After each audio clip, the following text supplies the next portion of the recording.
Assalamualaikum warahmatullahi wabarakatuh. Perkenalkan, nama saya Selvi, NIM F 2018 01102 dari kelas B2 Farmasi. Baik, pada kesempatan kali ini saya akan membahas hubungan struktur aktivitas kelarutan, sifat fisika, dan aktivitas biologis obat. Yang pertama itu aktivitas biologis senyawa heri-homolog. Pada beberapa seri homolog, senyawa sukar terdisolasi yang perbedaan strukturnya hanya menyangkut perbedaan jumlah dan panjang rantai atom. C. Kemudian intensitas aktivitas biologisnya tergantung pada jumlah atom C. Contohnya senyawa semi-homolog itu yang pertama N-alkohol, alkilserinol, alkifenol, dan alkiserol. Kemudian ester asam pra-aminobenzoat atau anestesis setempat.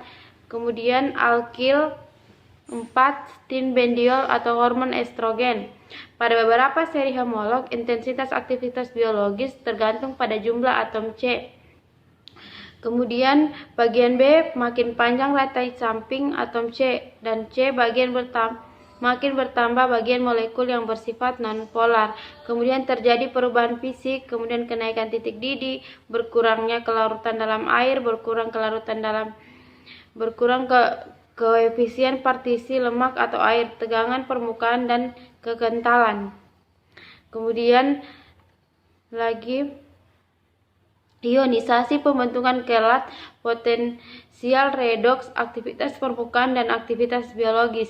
Yang pertama ionisasi dan aktivitas biologis, yaitu ionisasi berhubungan dengan proses penembusan obat ke dalam membran biologis dan interaksi OR untuk menimbulkan aktivitas biologis. Pada umumnya obat dalam bentuk tidak terionisasi, tetapi ada pula yang aktif adalah bentuk ionnya. Kemudian yang pertama itu obat yang aktif dalam bentuk terionisasi. Dia itu sebagian bentuk obat yang bersifat asam atau basa lemah, bentuk titik terionisasinya dapat memberikan efek biologis, contohnya fenobarbital. Turunan asam barbiturat yang bersifat asam lemah, bentuk tidak terionisasi, dapat menembus sawar darah otak dan menimbulkan efek penekanan fungsi ayam saraf pusat dan pernafasan. Kemudian hubungan antara pKa dengan fraksi obat terionisasi dan yang tidak terionisasi dari obat yang bersifat asam dan basa lemah dinyatakan melalui persamaan Henderson-Husbach.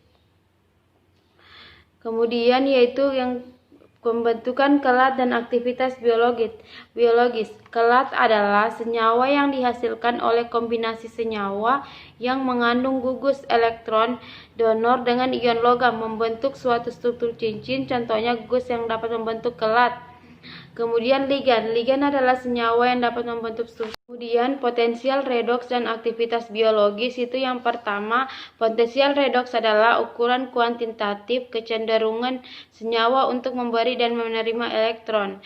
Hubungan kadar oksidator dan reduktor ditunjukkan oleh persamaan Nernst.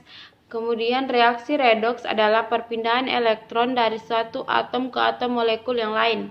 Pengaruh yang potensial redoks tidak dapat diamati secara langsung karena hanya berlaku untuk sistem keseimbangan ion tunggal yang bersifat reversibel.